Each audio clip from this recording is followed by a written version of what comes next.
Hello, and welcome to another episode of the Move Forward Anyway podcast, featuring dream accelerating inspiration.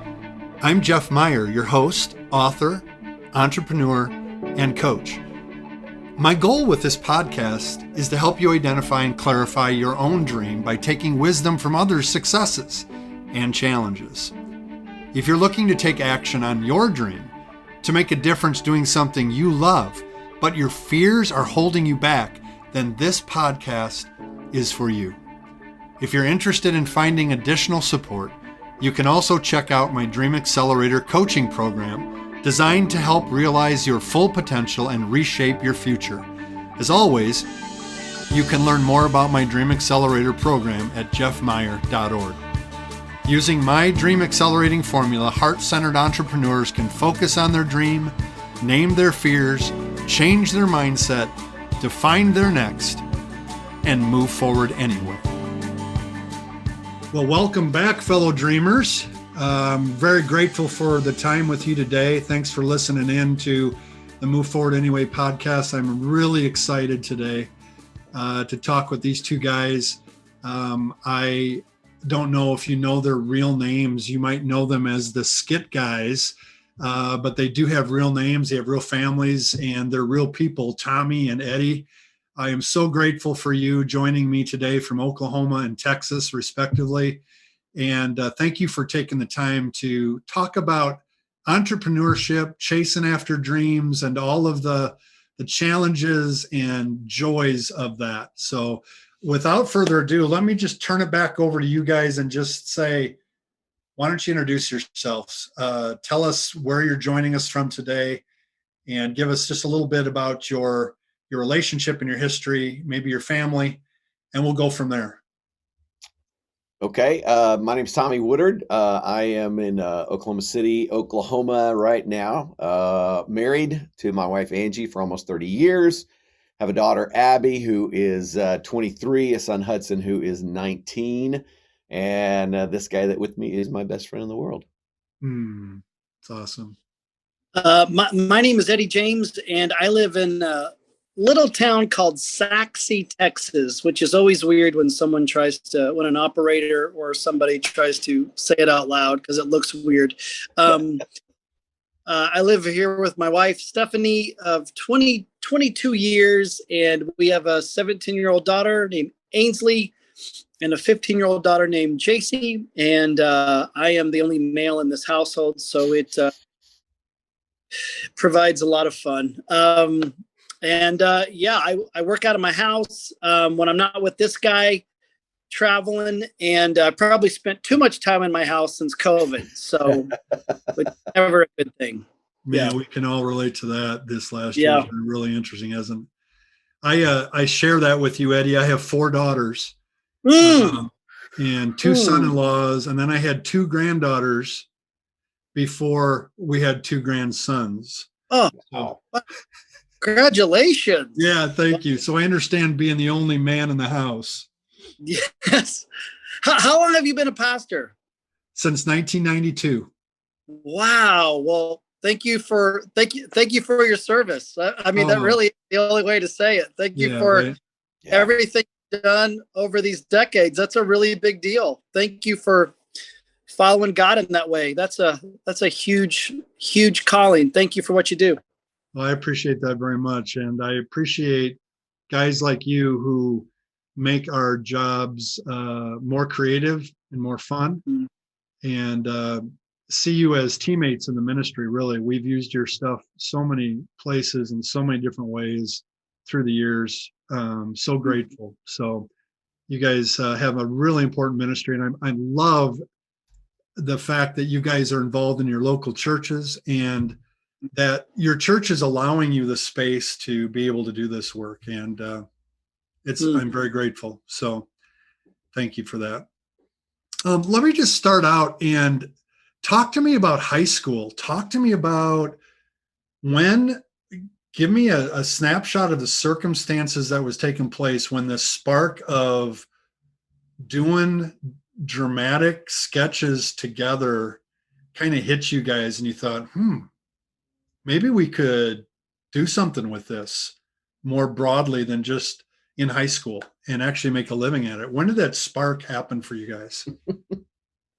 Hey, if I had my senior yearbook, what you would see is it's signed by several different people. It was signed by a girl named Edwina, a guy named Rufus, a guy named Zach, and there's several other ones. And the truth of the matter is they were all signed by Eddie James. And, the idea of what we do was never set out to go be a ministry or anything. This is what our friendship is. Our friendship is we are characters, whether we're in the car or somewhere else. And it all just started off with having fun and inadvertently, I think, entertaining our friends on the school bus. Ed? Yeah. Can you see this? Oh my gosh. Yes, that's I can a picture. And you see that red car back there? That's Tommy's little red Chevette.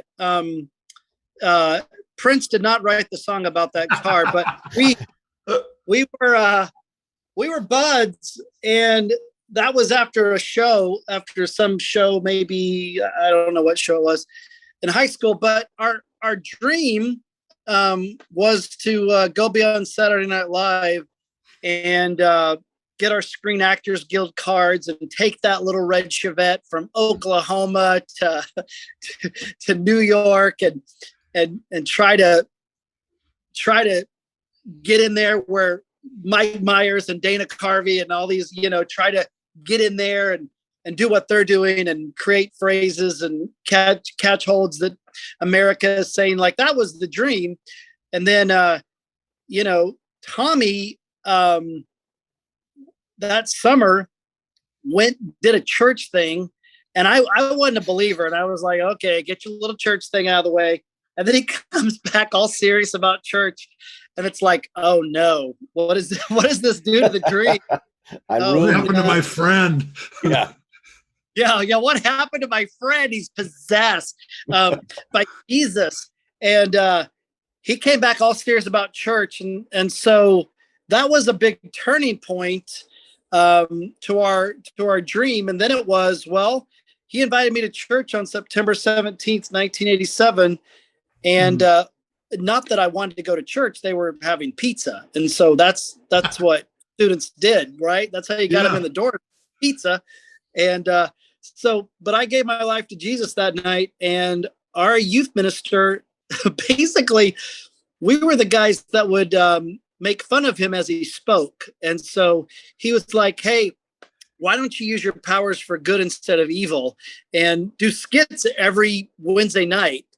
And that's just like, asking a kid with a food addiction if he wants a cookie. Like, yeah. So why wouldn't we? I'll take more attention. Sure. Yeah, please. And so, Jeff, what was so crazy about that time is that my youth minister handed me these skit books in the 80s. And I mean, it was like, it was like this, just handing me these skit books. And I'm like, what? You Christians have skits? Oh, wow. And this will be better than Saturday Night Live. We'll create our own Saturday Night Live. Wow. And then nothing against the trailblazers of the 70s and 80s, because they had to, if you're a pastor, skits back then had to fit in because they couldn't give away the songs. No musician was going to worship leader was going to give away any time for music. And no pastor, rightly so, was not going to give away any of their sermon time for a skit. And so all the skits were like this. Hey, Joe, you seem real sad. What's the matter? You need Jesus. Okay, that was a skit.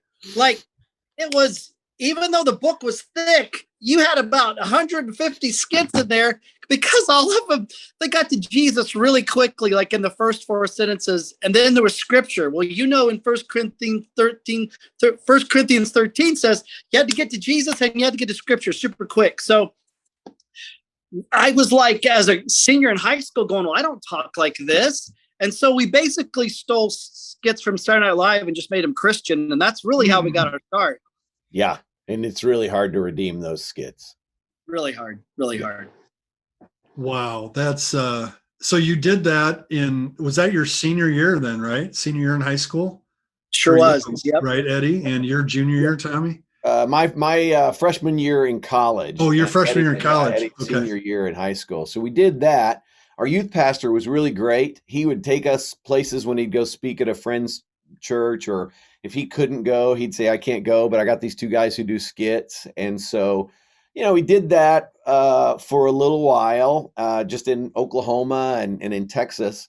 And then we had the opportunity, both of us went out to California for a summer and worked out there at Saddleback Church for the summer. Eddie stayed there. I came home back to Oklahoma, and we had about 7 years there where he was in California and I was in Oklahoma and then in Texas as a youth pastor, both of us working in student ministry. And about once or twice a year, we'd get together. He'd fly to Texas to do a camp. Sometimes I'd fly out to California to do their camp. But other than that, we weren't really doing anything. But in the process, Eddie was doing skits there at Saddleback and was writing and writing and writing. And so he moved to Texas in 97, maybe, Eddie, somewhere around there. And, he brought with him just a whole bag of great scripts of skits that he'd tested. And out of nowhere, people just started inviting us to come, do their camp or, do an event or come to their church. And we needed a name. And the concept in the 90s was you got a speaker, a worship leader, and some skit guys. And so we were like, well, maybe if they go, we need some skit guys, and our name is the Skit Guys, it'll click, Yeah. And so that's where the name came from. And it really did. Yeah. So we did that for a while, and then we were going to make a video cassette. And a friend of ours was like, hey, cassettes are dying. You should make a DVD. And we're like, nobody has a DVD player. What are you talking about? But we did. We made a DVD, and then we connected with a producer who was able to put our stuff on screen. And all of a sudden, the internet kicked off, and we hit that sweet spot of kind of live events, and then the internet growing when it happened. And in our mind, God used that to catapult us to where our ministry's gone. Yeah, and prepare you for pandemics and so forth, right? Yeah. Wow. And that was a whole nother change. Yeah. Oh my gosh. No doubt. And Jeff, I think it's important too, with what Tommy said, just so people the thought of Eddie's over at Saddleback, just churning out scripts. I was the youth minister. So Tommy was a youth minister. I was a youth minister. So as you chase dreams, I think it's really important to go, we were both youth ministers, and keep in mind, even in the 90s, I remember saying my dream, which would be, I would love to travel and again, this was the verbiage, as a drama ministry, and maybe put out skit books and maybe some type of videos. Now, even in the 90s, that was so just illogical. And so when you tell that, and I learned really early on, when you express those dreams, people are going to do this. But you're a youth minister? You're a youth minister? I am. Yeah. Like the dream is crazy talk. Yes. And so just keep in mind, even churning out those scripts, it really wasn't that. It was Rick Warren on a Thursday, usually around primetime live with Sam Donaldson and Diane Sawyer. That's when I get the call. You're a pastor. You know how it goes. Oh my God. And so it would be a Thursday night at 9:00 at night, and primetime live is on with Sam Donaldson, and Rick would go, hey, I need a skit. And I'm not going to say no, because still that's a cookie, right? And so, and he needed a skit by Saturday afternoon, right? Right. Like we need to perform it. We need to perform it Saturday afternoon. Yeah. Exactly.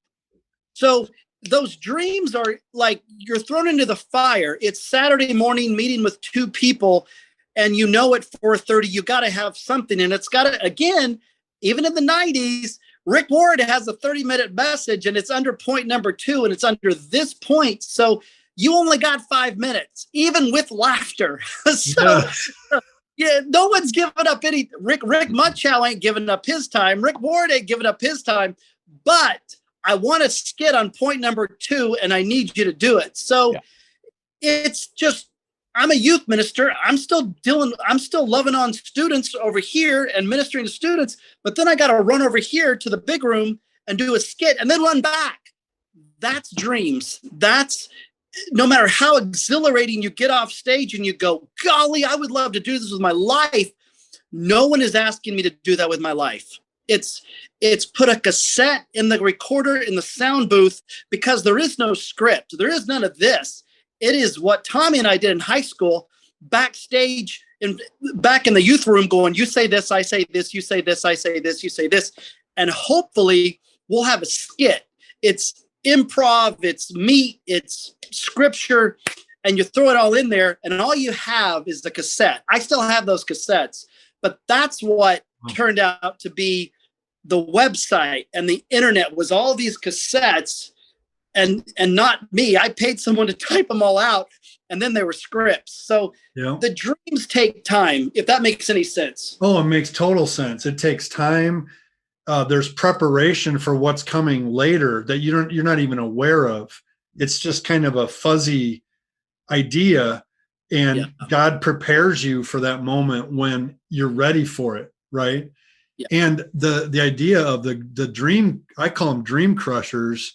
In my book, Fear Not, Dream Big and Execute, I talk about dream crushers, and I've had plenty of experience as a pastor talking about the dream accelerator, and people are like, you're doing what? You're a pastor. You don't help people with their dreams.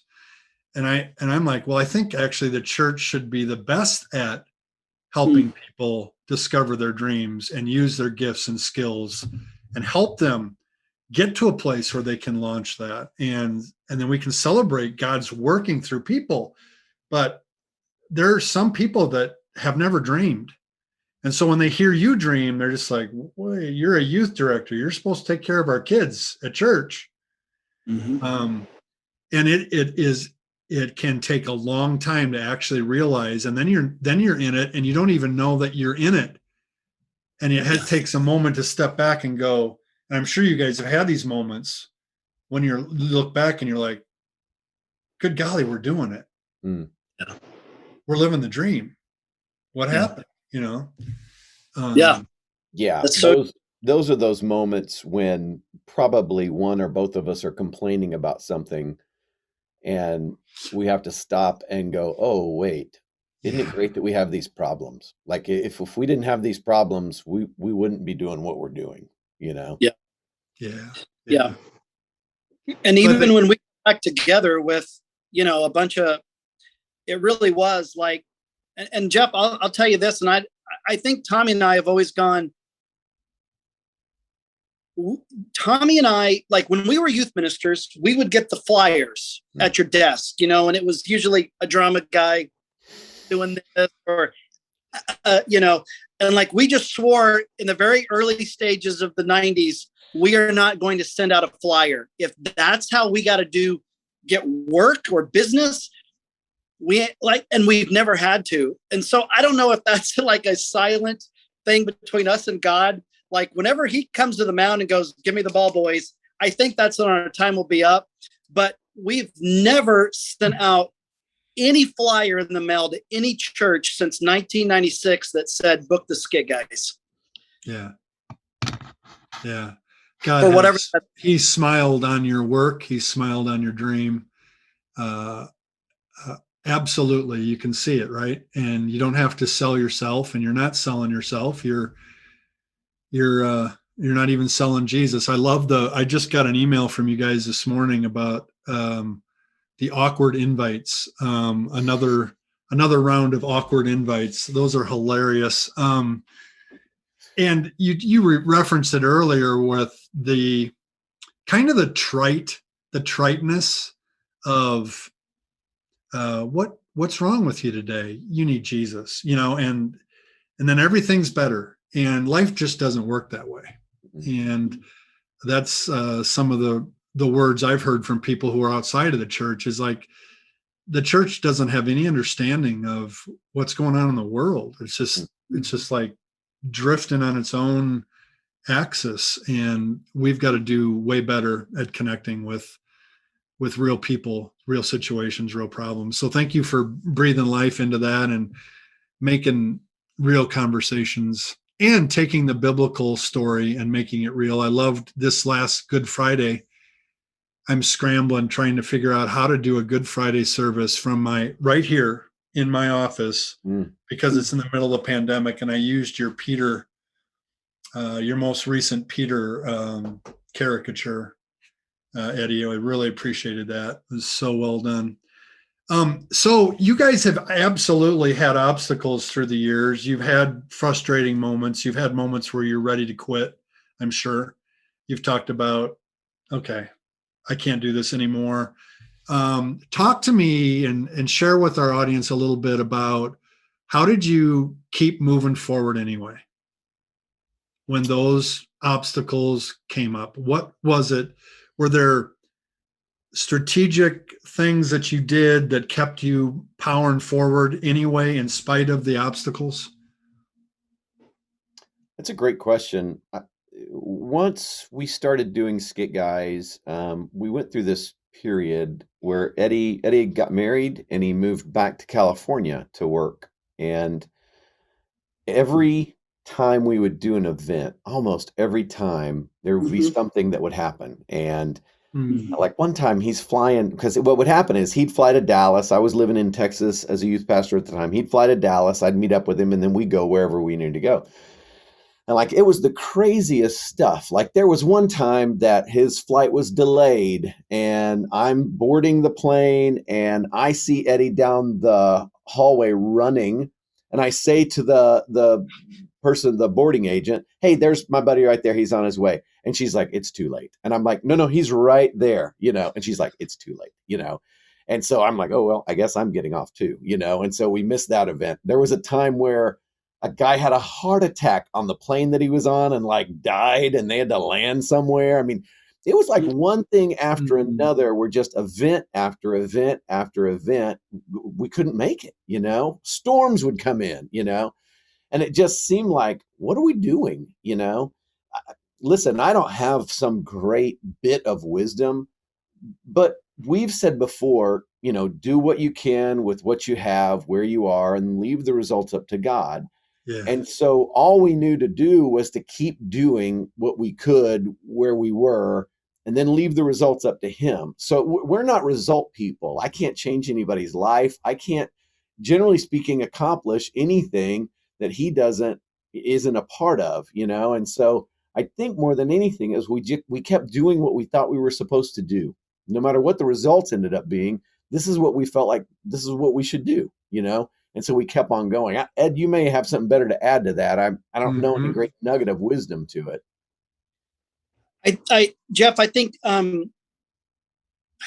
when we were starting out, like again, here's a promo pic of like that's Tommy and Eddie, late 90s, Wow. So we're still youth ministers, and Skit Guys is a side hustle. We have no credits in the bank. So, if a gig cancels, it's not like you can call up the pastor or the organization and go, hey, sorry I did miss the plane. Act of God, can we still get 10%? Like, you can't do that. You have no credits to say anything. You're just two guys that are really youth ministers. So going back to California, talking about dreams, I remember going with my wife, newly married, going back to Saddleback, and they ain't paying me. The whole gig is we have downloads.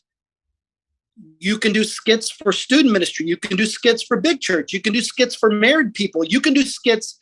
We will make sure you do skits. You give us the scripts. We'll put them on this thing called downloads. And, and so I went out there on a wing and a prayer, no salary, but just the stuff Tommy and I had booked, very as Skit Guys and with no credits. And so Tommy's right. That year of that dream, I cannot tell you, and it's never happened before, Jeff.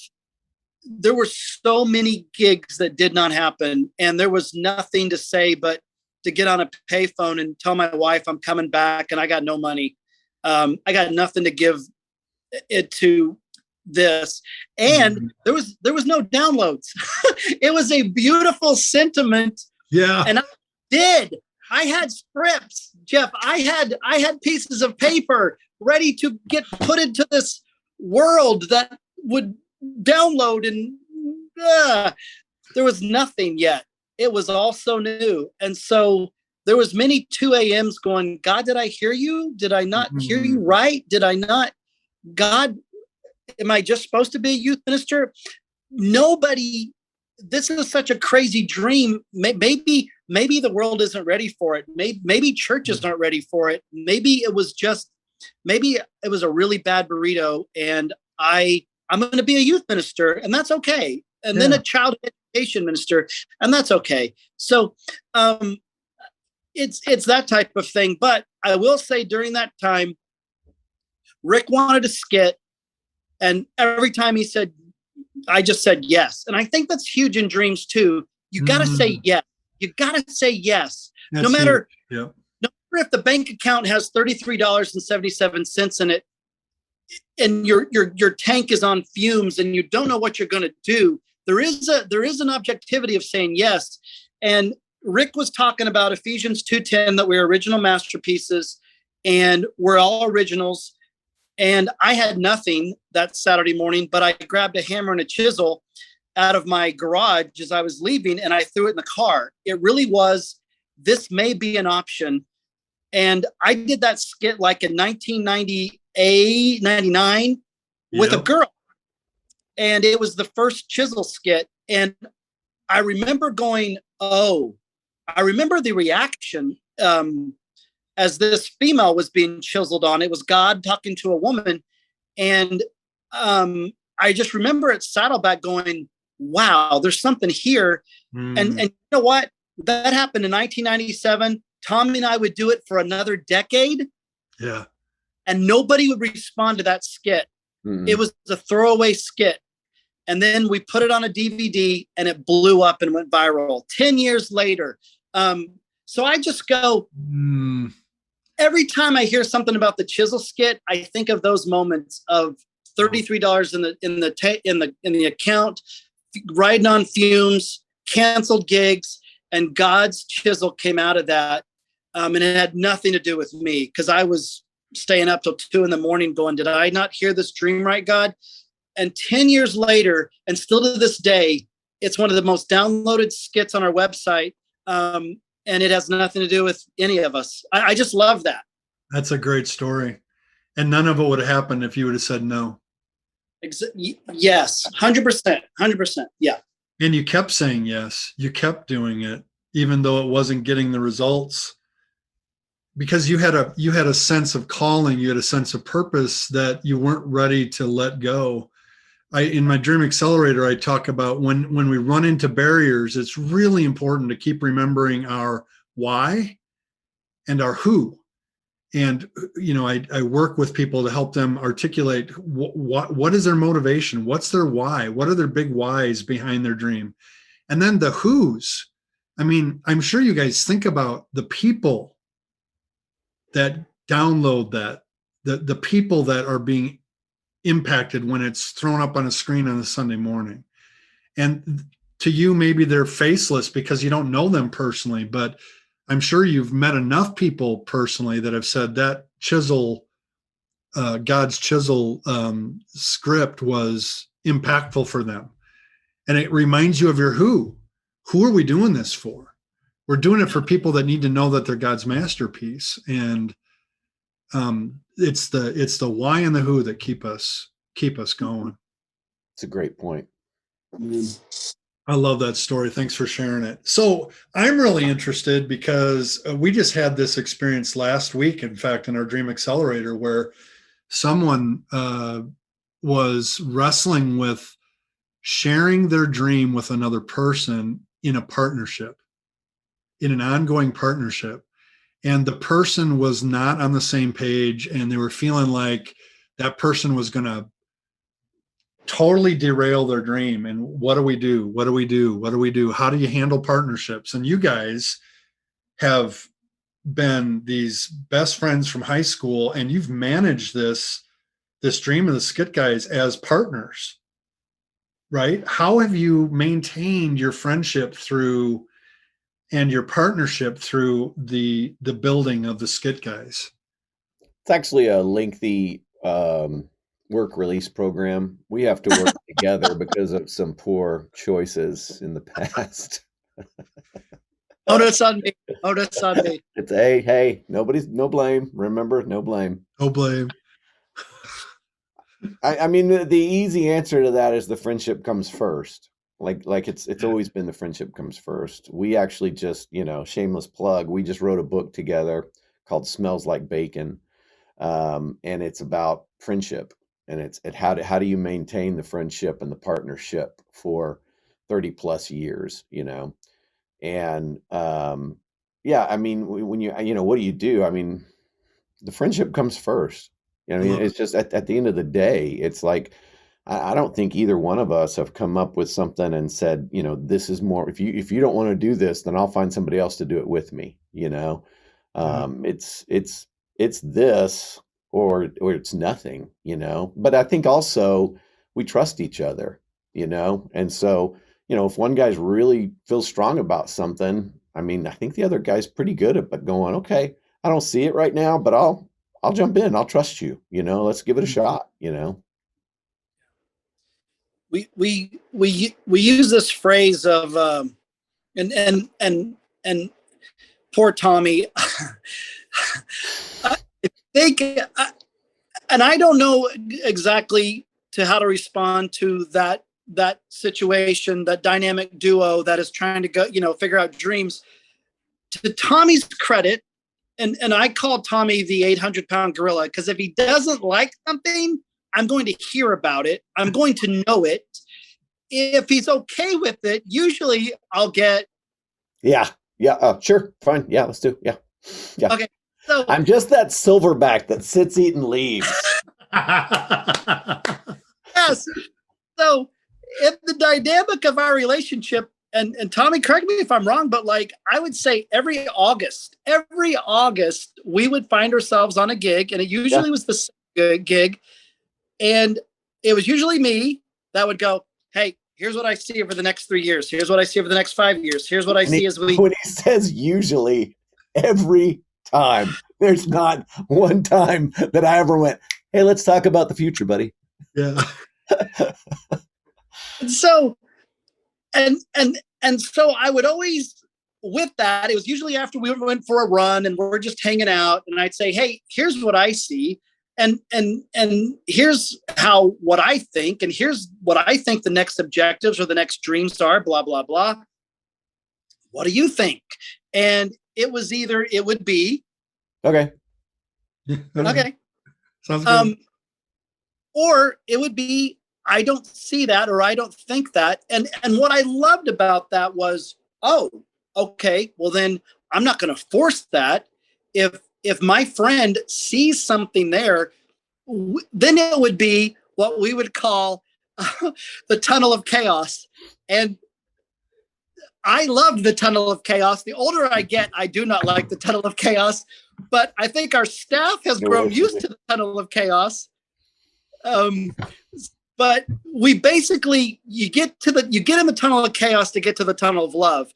Yeah. So you got to get in that ugly goose, which is the tunnel of chaos, to get to the beautiful swan.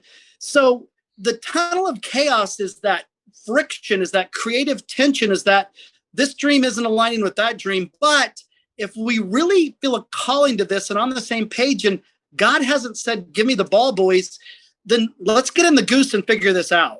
Yeah, I will probably never, ever bring up the tunnel of chaos, because I am, to my detriment, I will avoid the argument, but the tunnel of chaos is is so pertinent to our friendship that we literally have a book that's just, I think it's entitled, what is it, like, keep your hands and feet inside the goose at all times is like the name of the chapter. It's all just like, the whole chapter is dedicated to the tunnel of chaos, because that has served our friendship so well, whether I like it or not. It is something, it's the process you have to go to, as Eddie said, to get to the tunnel of love. And if you don't go through the tunnel of chaos, then in essence, in your partnership, your friendship, however you look at it, you just build up resentment. Because you haven't dealt with whatever it is that you need to deal with. So it's painful to go through, it's difficult to go through, and it's worth it every time. Yeah. Amen. Amen. And Tommy and I, and I would say this for all dynamic duos, for relationships they really have a dream. And Tommy said this one time, I can't remember what it was, friend. Maybe it was that gig we did at a rodeo, and we did a gig at a rodeo, and it was the most horrible gig ever. It was the most horrible gig ever. And my back is sweating because I'm not really an actor. I'm more of a director. I'm reading the audience. And I can tell no one's listening to us. We open with our first skit that is always a home run. It was the skit. If you didn't know who we were, we'd win you with this skit. And we open with this skit, and it just failure, just flops. The setting, we were in a giant rodeo in Mesquite, Texas. The mayor introduces us. We'd said, hey, just don't say we're the funniest guys in the world, because we're not. And he goes, hey, here's the funniest guys in the world, Skit Boys, and steps off the stage. Skit Boys. Yeah. So I'll let you pick up, Eddie, but we finished the first skit. It's a disaster. We know we're going to limp away from this event. And so, and I, like I said, Tommy's the actor. He doesn't care what the audience is thinking. My back is sweating. My codependency is coming out. Like I'm just frailing. I'm in the boat already. Fast forward to the tape going, this is going to be bad. And so I threw up. It wasn't in the set, but I threw up a monologue for Tommy to do. So like I threw a curveball, like I'm sitting down. And so Tommy does the monologue. Okay. Okay. Okay. We're still not grabbing the audience. Oh, so I go back up. I throw up another monologue. I totally abandoned my friend in that moment. And within the dreams, within what we're doing, within the paid obligation, I abandoned my friend as I look back on that moment because of my insecurity. But Tommy, tell them what you said at that moment. After we were done with that gig driving away. I don't know what I say. We'll never do that again. Basically, don't ever do. We don't leave a man behind. Like you just don't do that. You always have each other's back. Yeah. You don't. And God bless Eddie. He wasn't trying to throw me to the wolves. He was just in panic mode, going, "Okay, I don't know what to do here." But it was that conversation. And in your friendships, in your partnership, there has to be occasionally that time where you just stop and you go, hey, okay, this is going to keep going. It's not a if. Don't use that. If this is still going to work out, like that's horrible. No, it's going to work out. Yeah. But here's what I need from you. I need you never to leave me alone in a rodeo ever again. You find those things and go, don't do that. Yeah.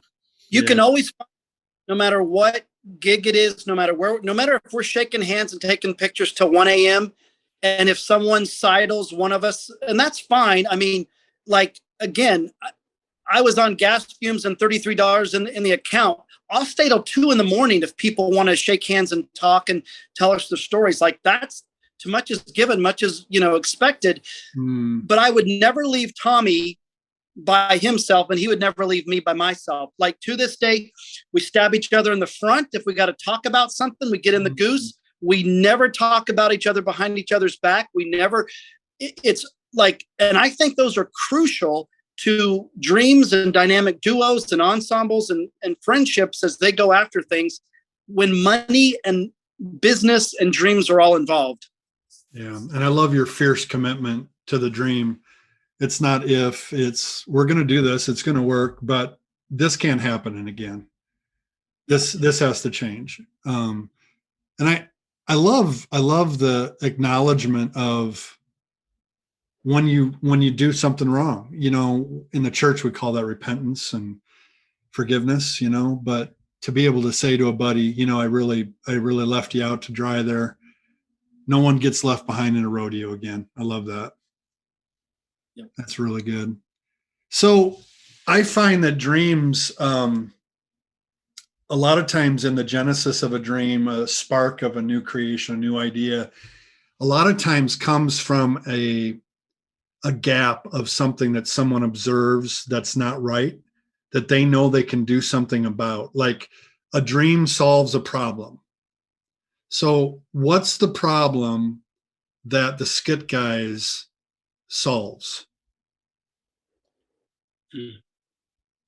I think it's changed over the years, to be honest with you. I think that, the problem that we began solving was, how can you use humor with student ministry? I mean, that's really where we started, and we cut our teeth there. And then again, between the two of us, Eddie's the dreamer, and I'm grateful for his dreams.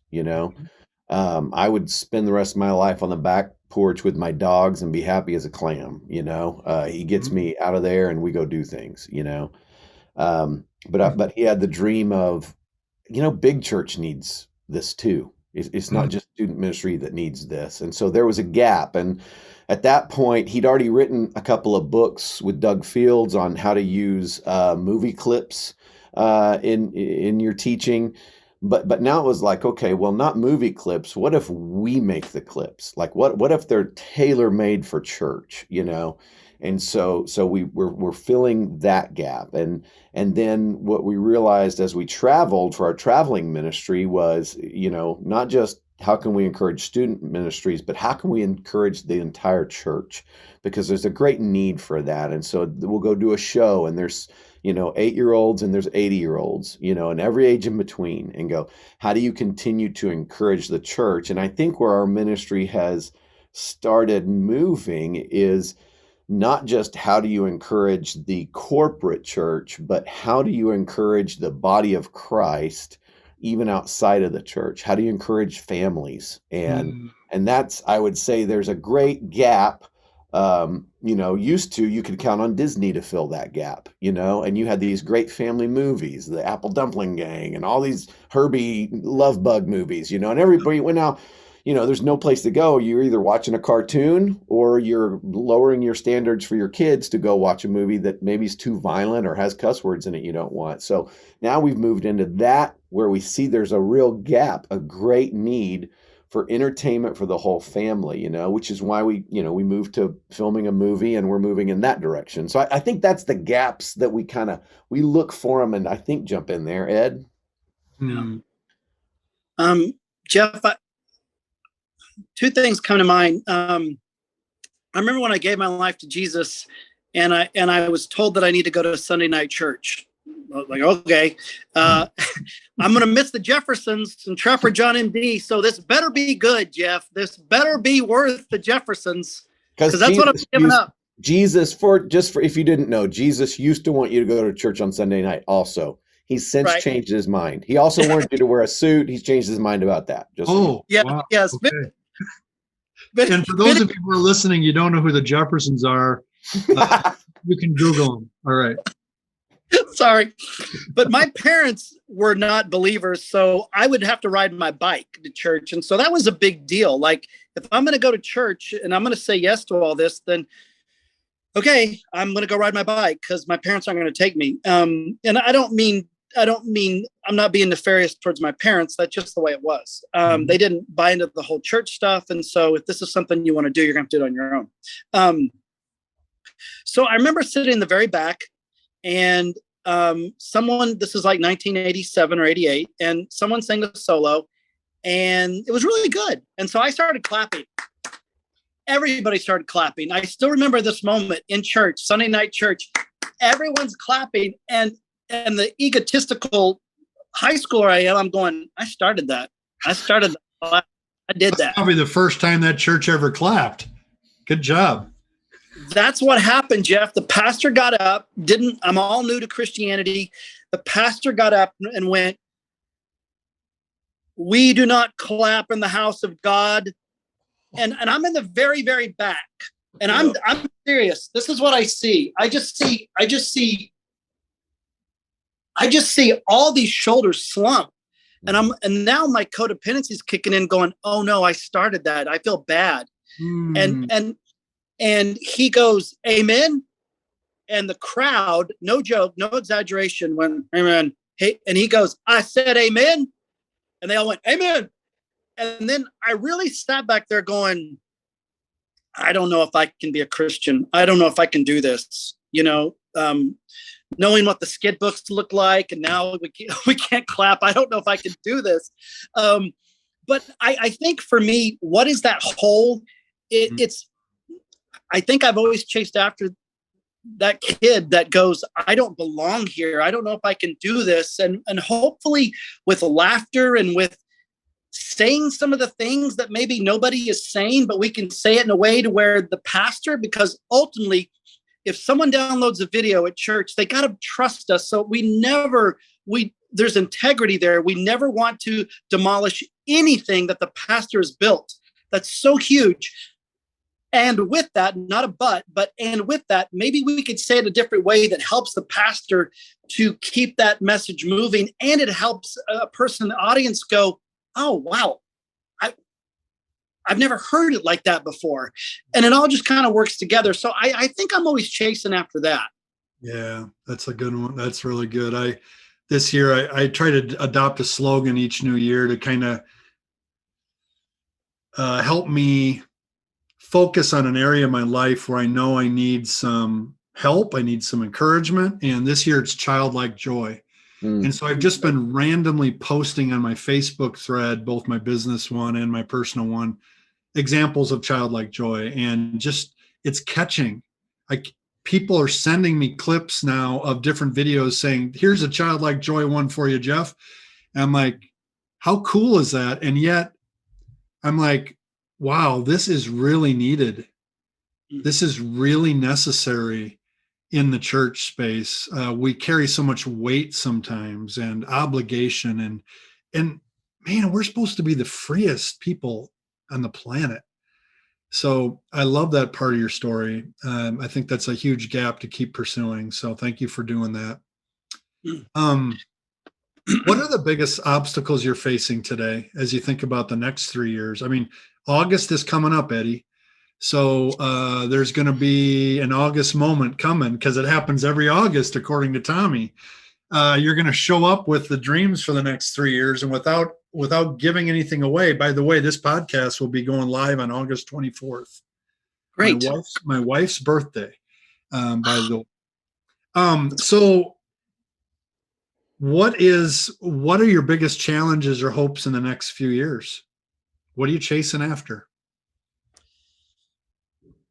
Well, what's fascinating is August 24th, we'll be wrapping up a 3-day meeting of the whole purpose is to plan out, what the next, 5 years looks like.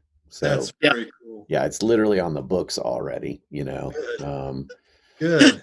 Yeah, I'll steal some thunder while Eddie gathers his thoughts. I mentioned a minute ago what we did during the pandemic. And I think, man, as long as we're talking about dreams, can I just say that dreams don't always look like you think they're going to look?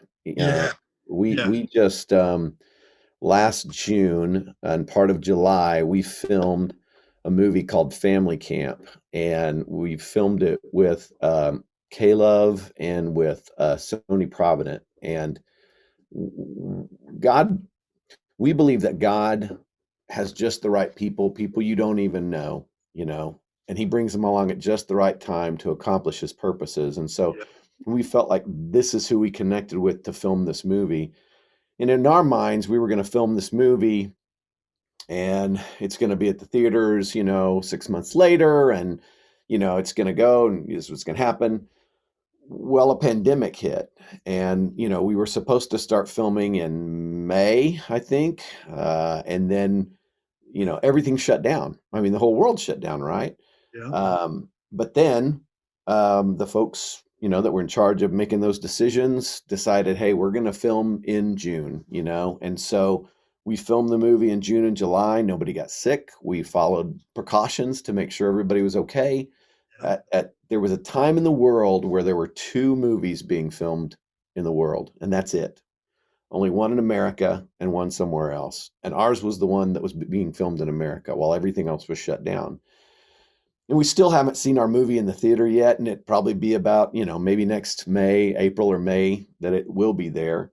But I just go, your dream doesn't always look like you think your dream's going to look. And that's been a really difficult lesson for me as we go through all of this, because being a guy who doesn't dream a lot, once I get one, I want it, Yeah. I want it. Yeah.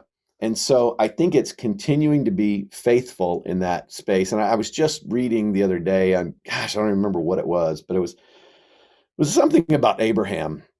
And if you realize that Abraham was given a dream, right, to be the father of a great nation, but Abraham wouldn't go into the promised land. His son wouldn't go into the promised land. His grandson wouldn't go into the promised land. His great-grandson wouldn't go into the promised land, and you got to keep going until you get to not even Moses, but eventually they get there. And so that dream doesn't always look like we think that dream's going to look like, but our job is to continue to be faithful through those days and trust that God's going to be the one to bring the dream into fruition, So I think for us, as we move forward, our dream is this movie gets to the theaters and it begets more movies to be able to, like I said, not just encourage the corporate church, but encourage the church universal, encourage families, I think. Ed?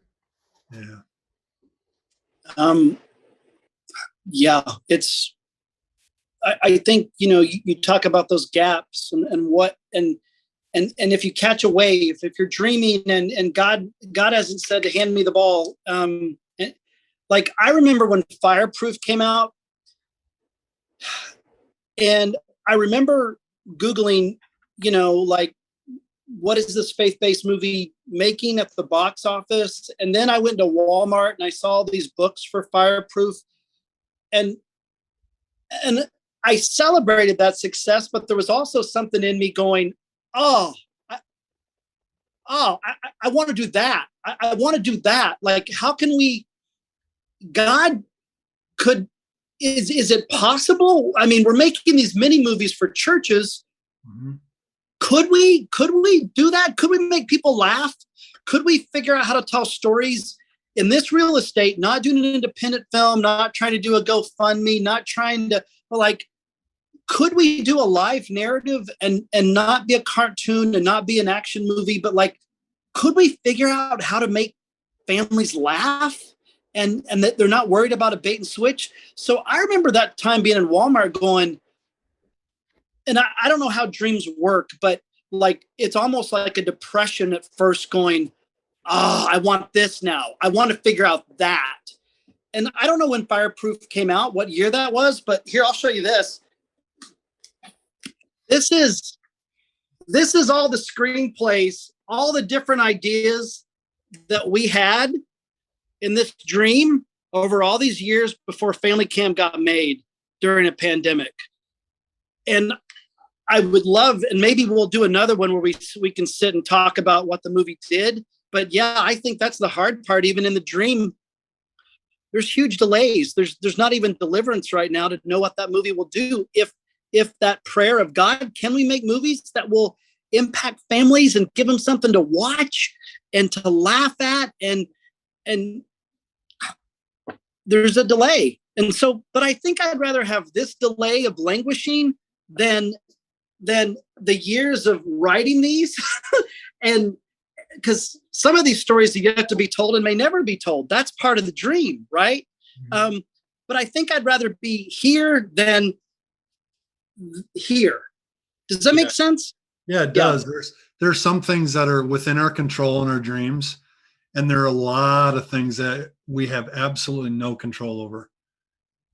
And the control that you have is to write, to write the scripts, to practice the scripts, to get it ready, right, to produce it. But then, it's kind of like an offering. You don't really know exactly how it's going to turn out. Yeah. And like when I wrote my book, I finally realized I'm writing this book for me. And if no one ever buys it, then that's okay. Because it's going to be for me. And other people have bought it and all that. But if you start writing it for the result or doing it for the result, the disappointments could just be so huge. So you keep writing and you keep sharing, and then maybe one day you throw that chisel in the trunk and it actually does stick, right? It actually does start to have a ripple effect, and that's up to God. I find it interesting you share that story about all the way through Moses. I'm preaching on Joshua 1 this Sunday. So as you're listening to this podcast, it's July 14th when we're recording this. On this Sunday, I'm preaching on Joshua 1. Joshua is a leader that actually got to experience the promised land. And when he did, it wasn't all roses and happy stories. He had to lead 2 million stiff-necked people into a land that was already occupied. So it wasn't all easy for him either. So, and a lot of people that didn't believe in the dream. Yeah. A lot of people that didn't believe in the dream, didn't understand what the heck was going on, were confused by it all. So yeah, really, really important point for us to remember on the dream pursuit. Man, I could talk to you guys all afternoon. So a couple last things. As you're sitting here and you're realizing that perhaps this podcast will go out to tens of people, but tens of people that may have a dream and may have something that they've thought about for a while and have been maybe reluctant to pursue, maybe afraid, maybe they're willing to admit they're afraid, but certainly reluctant, and they haven't pulled the trigger yet. But they know they have something that they think might benefit some who's out in the world. What would you like to say to them today?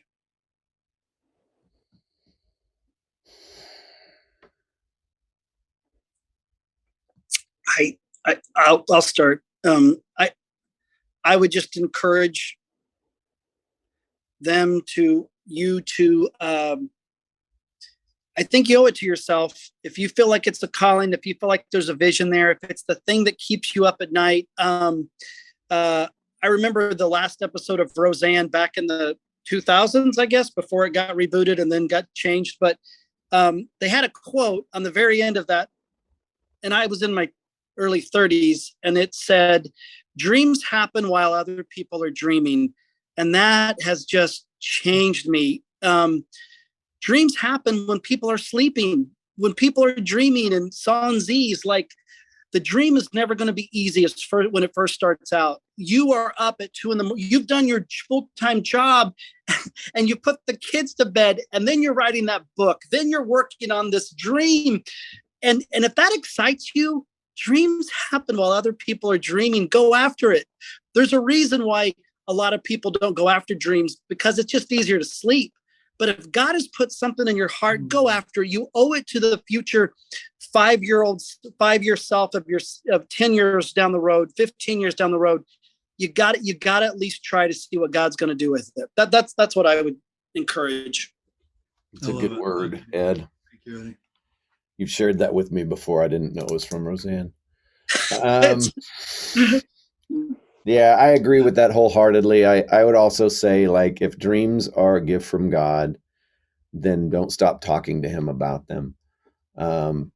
Sometimes we have this vision and this dream, and while we must do our due diligence, we sometimes forget that it happens because of him. And, Eddie was, one of the things that happened with our movie was we constantly prayed about it. And Eddie eventually sacrificed it to God and said, okay, if you want us to make a movie, you're going to have to send the people.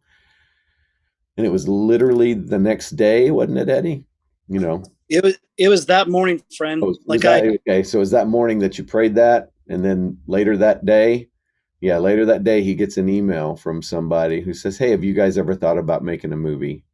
And that person would connect us with, one of the people that we ended up making the movie with, and don't stop talking to God about it. even with this dream of a movie that we have, we have a group of people that gather every Wednesday and they pray about it, because it's not what can we do with it, it's what can he do with it. And I think with every one of our dreams, it's not what can I do with it, but what can God do with it. That's such an important reminder. Both those points, you guys, thank you so much. Tommy, let me just say that was such a word of encouragement to me, because in the pursuit of a dream, there's grinding and there's working and there's planning and there's writing and there's all the things that it takes to make it happen, right? It's hard work. And I recently have hit this patch of discouragement. Like relaunched the Dream Accelerator after the pandemic basically shut it down. And I've just been feeling so kind of blue, kind of down. And I think I just realized it's because I haven't really been talking to God about the dream. I've been doing it on my own. I've been working hard and trying to labor through it. And man, he's right there. Just talk to him about it. Like have a conversation with him. And I think you guys do such a great job of that with your skits. It's just like, here's God talking to you. I think the one I got in my email today again was you were talking about the serenity prayer, and you have, I think it was, is Eddie on Tommy's talking? Yeah, Eddie, the serenity prayer, and Ed, you're God, and just saying, hey, stop a second. Think about what you just said. And Jeff, I want to encourage you. Daily grind. You're not alone. No. Please know you're not alone. Ed and I have talked. I mean, I've had the most consistent time with God over the past year, not because I'm a great spiritual guy, but because every morning I get out of bed in a hole. And to get out of that hole, I have to spend time with him, and it'd be awesome. I don't want to set up, anybody's false hopes. It'd be awesome if I could say, and after every time I have a quiet time with the Lord, life is great, sometimes life is still crappy, but it reminds me that there's somebody else in charge, and and that I'm not alone, so man, Jeff, I'm right there with you. Thank you for that. I appreciate it. My youth director would kill me if I don't ask this question. How do you guys stay fresh with content? How do you, through all the years and all the skit writing and all of the onstage stuff and the impromptu stuff, how do you stay fresh both in content and in your friendship? How do you do it? I put 2 pieces of salami in my shoes every day. That's a great.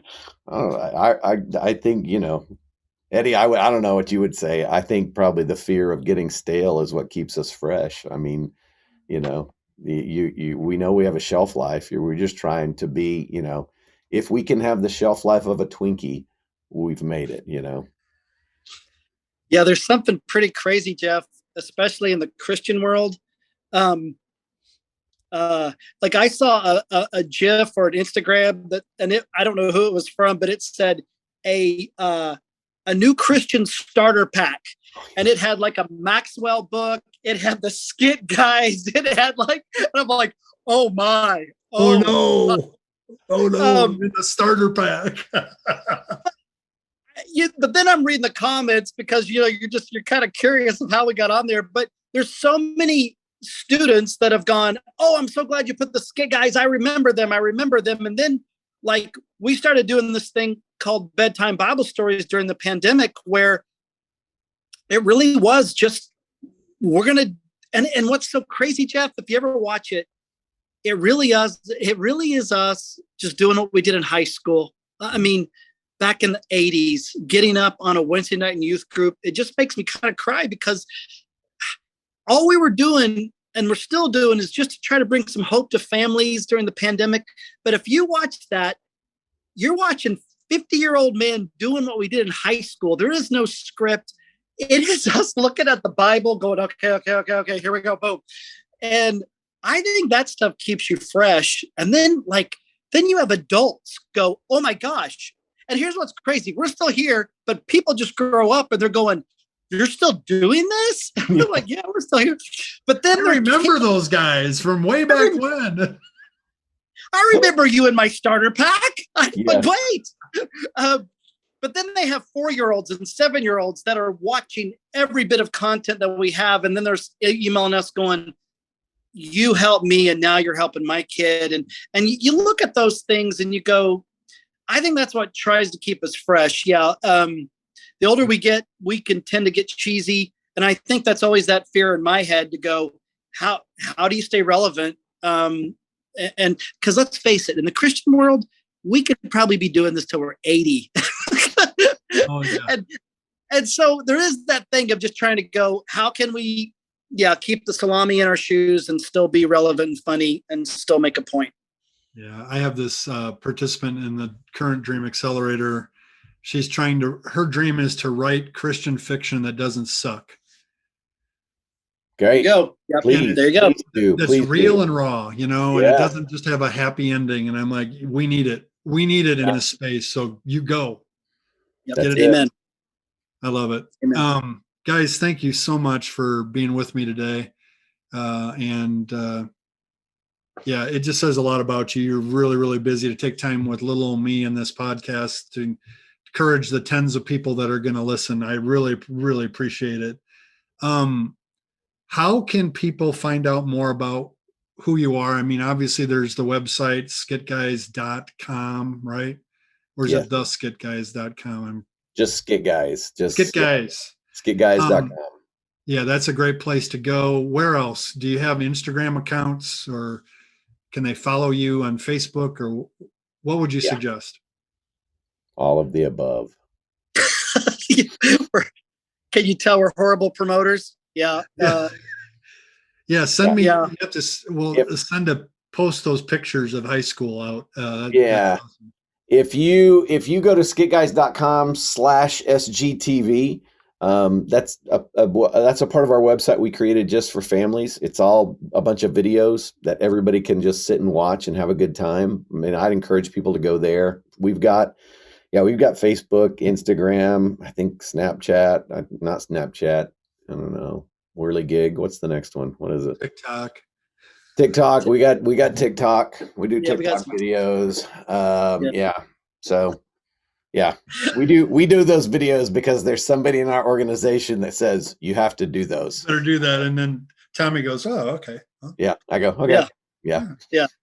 That's I would encourage people to you find bedtime Bible stories. It's a great family thing. It's we really do try to honor this younger generation. I mean, we have grandparents watching it, and they have no grandkids with them as well.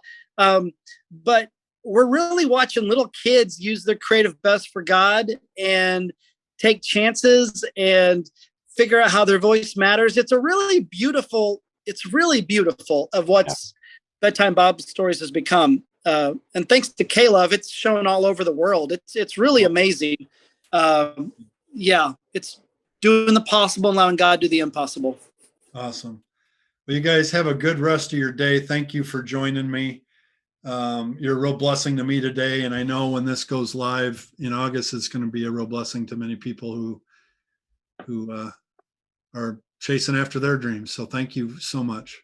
Thank you for having us, Jeff.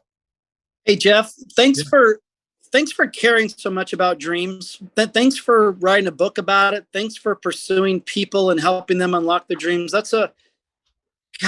just needs to be more of that. So thank you for that calling on your life, as well as being a pastor, to help people unlock all those mysteries of their soul. That's a big deal. So thank you for your efforts. And if you ever need us back, we love talking about this stuff. So please know we're always here for you if you want to talk more. Awesome, brother. I really appreciate it. I feel like I found 2 new brothers. Amen. All right. Hey, fellow dreamer. I hope you enjoyed today's episode. Head over to my website, jeffmeyer.org, for all of the show notes and links. And when you're ready to move from overthinking about your dream to actually taking action on it, consider joining the Dream Accelerator community.